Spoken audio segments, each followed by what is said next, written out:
नमस्कार, आप देख रहे हैं IBC 24। मैं हूं आपके साथ विजय कुमार पंड्या। रात 10 बजे, माफ कीजिएगा 9 बजे के इस बुलेटिन में आप सभी का स्वागत है। छत्तीसगढ़ की खबरों से शुरुआत करेंगे। छत्तीसगढ़ विधानसभा की कार्यवाही तय समय से पहले आज अनिश्चितकाल के लिए स्थगित हो गई है। तय समय से पहले सत्रावसान के लिए सत्ता पक्ष और विपक्ष एक दूसरे को जिम्मेदार ठहरा रहे हैं। नेता प्रतिपक्ष धर्मलाल कौशिक का कहना है कि विपक्ष हर मुद्दे पर चर्चा के लिए तैयार था, पर सत्ता पक्ष मुद्दों पर चर्चा कराने से पीछे हट गया। सीएम भूपेश बघेल ने पलटवार करते हुए कहा कि पहली बार विपक्ष की गुटबाजी की वजह से विधानसभा का सत्र, जिसका समय से पहले पूर्वावसान हुआ है, उन्होंने तंज कसते हुए कहा कि विपक्ष के कुछ विधायक नेता प्रतिपक्ष बनना चाहते हैं, इसलिए विपक्ष बटा हुआ नजर आ रहा है। उन्होंने कहा कि हम हर मुद्दों पर चर्चा के लिए तैयार थे, लेकिन पहली बार विपक्ष के पास मुद्दे नहीं थे। इधर विधानसभा अध्यक्ष चरणदास महंत ने सत्र के समापन की घोषणा की। आपको बता दें कि छत्तीसगढ़ विधानसभा के बजट सत्र में 24 बैठकें होनी थी, लेकिन 12 बैठकों के बाद ही सत्र स्थगित हो गया।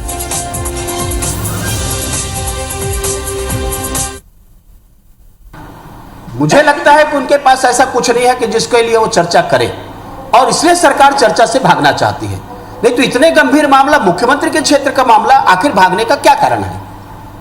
हम तो चर्चा करना चाहते हैं। ये भारतीय जनता पार्टी के जो अंतर विरोध है उसके कारण से हुआ है। ये कोई और व्यक्ति है जो नेता प्रतिपक्ष बनना चाहता है, वो अनुदान मांगों की चर्चा में भाग लेते तो सदन में उनकी भी बात आती, सरकार को कुछ सुझाव भी मिलते, और साथ ही उनको भी व्यक्तिगत रूप से अपने क्षेत्र की बात कहने का अवसर मिलता है, जिसको उन्होंने खोया है। और छत्तीसगढ़ में बठेना डेथ मिस्ट्री को लेकर विधानसभा से लेकर राजभवन तक सियासी संग्राम मचा हुआ है। विपक्ष ने विधानसभा में सरकार पर तीखे हमले किए, साथ ही राज्यपाल से मुलाकात कर उच्च स्तरीय जांच की मांग की। दुर्ग जिले के पाटन इलाके के बठेना गांव में हुई 5 संदिग्ध मौतों को लेकर सूबे की सियासत गर्म है। छत्तीसगढ़ विधानसभा में एक बार फिर 5 मौतों का मामला गूंजा और विपक्ष ने स्थगन प्रस्ताव दिया। स्थगन प्रस्ताव पर चर्चा नहीं कराए जाने से विपक्ष के सदस्य हंगामा करते हुए गर्भगृह तक जा पहुंचे, जिस पर बीजेपी सदस्यों को निलंबित कर दिया गया। निलंबित सदस्यों ने सदन से बाहर गांधी प्रतिमा के सामने बैठकर नारेबाजी की। वहीं इस मामले में सदन में गृह मंत्री ने सरकार का पक्ष रखा। यदि ऐसे परिवार जहां मुख्यमंत्री के क्षेत्र में आत्महत्या हत्या हो, यदि उसमें चर्चा नहीं कराएगी तो मुझे नहीं लगता कि इससे कोई बड़ा विषय, महत्वपूर्ण विषय इस छत्तीसगढ़ के लिए हो जिस पे चर्चा कराई जाए। आखिर ये सरकार भागना क्यों चाहती है? इतना लचर, दयनीय और निरीह हालत में प्रतिपक्ष को मैं अपने संसदीय जीवन में पहली बार देख रहा हूं। क्यों चर्चा से भाग रहे हैं? सदन केवल नाराबाजी के लिए नहीं होता। सदन में स्थगन प्रस्ताव पर चर्चा नहीं होने से नाराज बीजेपी सदस्य राजभवन पहुंच गए और राज्यपाल अनुसुईया उइके से बठेना कांड की उच्च स्तरीय जांच की मांग की, जिस पर मुख्यमंत्री ने कहा कि सरकार जांच कर रही है। गृह मंत्री ने घटनास्थल का दौरा भी किया है। जो यदि तथ्य है सामने लाए, निश्चित रूप से उस एंगल में हम जांच करेंगे। उसमें कोई पीछे हटने वाली बात नहीं, कोई छुपाने वाली बात नहीं। क्यों किसी छुपाएंगे? घटना घटी है, इतनी बड़ी घटना घटी है। अब हत्या है या आत्महत्या है, उस एंगल में जांच कर लेंगे। जो बाप और बेटे हैं उनके पैर जले हैं। बेटियां और माँ को बचाने की कोशिश उन्होंने की थी और उस बचाने में उनको जला है, और साक्ष्य छुपाने के लिए अब वो तीनों के कंकाल बचे हैं, कोई साक्ष्य भी नहीं बचा है। राज्यपाल जी से मांग की है कि इसकी उच्च स्तरीय और विशेष जांच इसकी होनी चाहिए। बठेना डेथ मिस्ट्री में पुलिस की जांच जहां की तहां अटकी है। अब तक उसे कोई ठोस सुराग नहीं मिला है। वहीं इस मुद्दे पर सियासी घमासान भी अपने चरम पर है। Bureau report, IBC 24। इधर देश में आरक्षण का मुद्दा एक बार फिर सुर्खियों में आ गया है। दरअसल मराठा आरक्षण पर सुनवाई करते हुए सुप्रीम कोर्ट ने सभी राज्यों से जवाब मांगा है कि क्या आरक्षण की सीमा 50% से ज्यादा बढ़ाई जा सकती है। छत्तीसगढ़ में 68% आरक्षण लागू है। ऐसे में सबकी नजर इस बात पर टिकी है कि सरकार सुप्रीम कोर्ट को इस पर क्या जवाब देती है। देश का सर्वोच्च न्यायालय अपने एक पूर्व आदेश में स्पष्ट कर चुका है कि किसी भी सूरत में आरक्षण की सीमा 50% से ज्यादा नहीं की जा सकती। लेकिन कई राज्य इस सीमा को लांघ चुके हैं। छत्तीसगढ़ में भी यही स्थिति है। छत्तीसगढ़ में कुल 68% आरक्षण लागू है, जिसमें अनुसूचित जनजाति को 32%, अनुसूचित जाति को 12%, पिछड़े वर्ग को 14% और आर्थिक रूप से निर्धन वर्ग को 10% आरक्षण है। राज्य सरकार ने ओबीसी वर्ग को 27% आरक्षण दिया है, लेकिन हाईकोर्ट की स्टे के चलते इसे लागू नहीं किया जा सका है। अगर इसे मंजूरी मिल गई तो यहां आरक्षण का आंकड़ा 81% तक चला जाएगा। अब जबकि सुप्रीम कोर्ट ने सभी राज्यों में आरक्षण की सीमा को लेकर जवाब मांगा है, ऐसे में छत्तीसगढ़ में सत्ता पक्ष के लोग नपा-तुला बयान देते नजर आए। माननीय न्यायालय के किसी भी निर्देश पे टिप्पणी करना उचित नहीं है, लेकिन अभी कॉन्स्टिट्यूशनली हमको बाध्यता है 50% आरक्षण तक की। अब माननीय उच्चतम न्यायालय ने इसी संदर्भ में जवाब मांगा है। आने वाले समय में उच्चतम न्यायालय का क्या निर्देश होगा, न केवल छत्तीसगढ़, हिंदुस्तान के सारे राज्यों में आरक्षण की उसी नीतियों का हम लोग पालन करें। छत्तीसगढ़ की भूपेश बघेल जी की सरकार के द्वारा स्वाभाविक रूप से जो आरक्षण का प्रतिशत दिया गया है, उसके पक्ष में न्यायालय में तर्क दिए जाएंगे। इधर बीजेपी का कहना है कि संविधान और सुप्रीम कोर्ट की ओर से जो व्यवस्था दी जाएगी, सबको उसका पालन करना पड़ेगा। हालांकि बीजेपी नेता सरकार पर आरक्षण के नाम पर पिछड़े और आदिवासी वर्ग को छलने के आरोप भी लगा रहे हैं। कोर्ट का मामला है, मुझे लगता है उसका पालन आपको करना पड़ेगा और संविधान से ऊपर, कोर्ट से ऊपर कोई कानून नहीं है जिसके कोई आस्था नहीं है, कोई विश्वास नहीं है। छत्तीसगढ़ सरकार ने अपने आरक्षण को बढ़ाने के लिए जो आधार लिया है, उस जनसंख्या के आधार पर और सामाजिक न्याय के आधार पर छत्तीसगढ़ सरकार को आगे भी अपनी रणनीति तय करनी चाहिए, निर्णय लेनी चाहिए। रिजर्वेशन बढ़ाया, उसको उनके लोगों ने चैलेंज किया और चैलेंज करने के बाद जब वो चैलेंज में सक्सेस हो गए, सरकार हार गई, तो उसको एक पीठ का अध्यक्ष बना दिया जाता है। इसी प्रकार से पूरे देश में कांग्रेस ने किया है।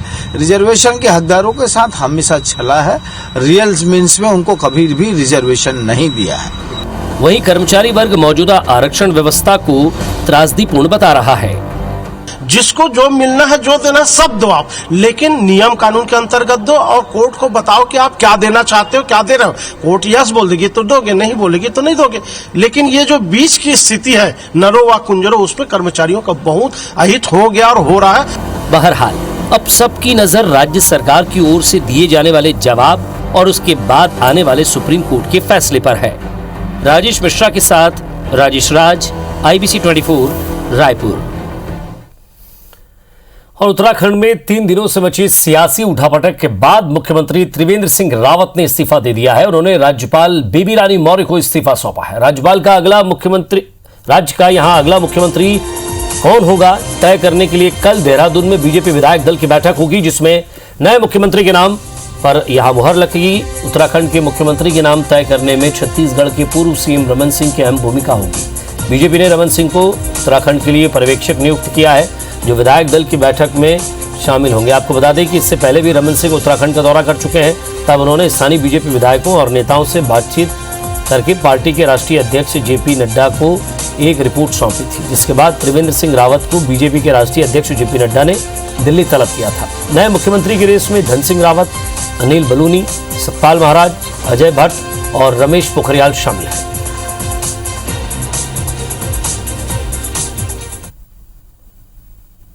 पार्टी ने विचार किया और संयुक्त रूप से, सामूहिक रूप से ये निर्णय लिया कि मुझे अब किसी और को ये मौका देना चाहिए। छत्तीसगढ़ की बेटी और जांजगीर की आंगनबाड़ी कार्यकर्ता अमिता श्रीवास ने अफ्रीका महाद्वीप की सबसे ऊंची चोटी माउंट किलिमंजारो को फतह किया है। 8 मार्च को वो अंतर्राष्ट्रीय महिला दिवस के मौके पर महिला सशक्तिकरण का मिशन लेकर ऊंची चोटी पर पहुंची। अमिता ने तंजानिया स्थित किलिमंजारो की 5895 मीटर ऊंची चोटी से उन्होंने गढ़बो नवा छत्तीसगढ़ का संदेश भी दिया है। अमिता की उपलब्धि के लिए मुख्यमंत्री भूपेश बघेल और महिला एवं बाल विकास विभाग की मंत्री अनिला भेड़िया ने उन्हें बधाई दी है। अमिता ने किलिमंजारो का पर्वतारोहण का अभियान 4 मार्च को सुबह 10 बजे शुरू किया था। 5 दिन की चढ़ाई के बाद अमिता 8 मार्च की सुबह 7:45 बजे चोटी के शिखर पर पहुंची। आगे उनकी इच्छा एवरेस्ट फतह करने की।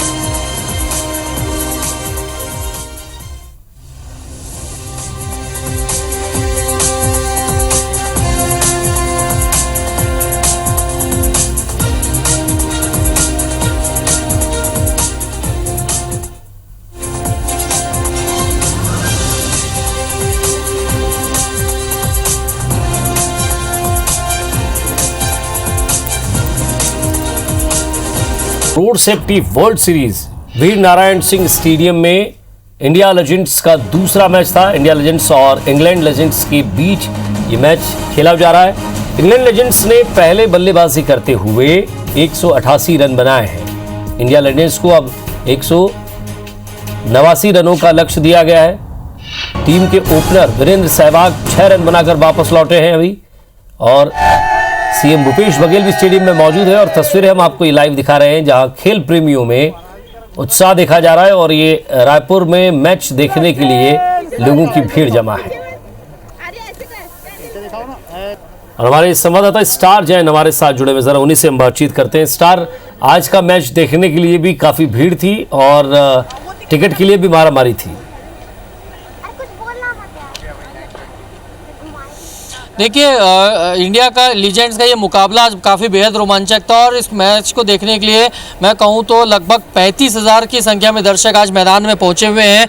हमारे साथ कुछ फैंस हैं जो क्योंकि सचिन और सहवाग आउट हो चुके तो बीच से निकल के जा रहे थे, इनसे बात करते हैं। और एक विशेष आपको बता दूं कि दादी अम्मा जी है, वो भी आज मैच को देखने के आई थी, उन्हीं से बात करते हैं। पहले आप क्रिकेट देखने आए थे, कितने उत्साहित थे आप?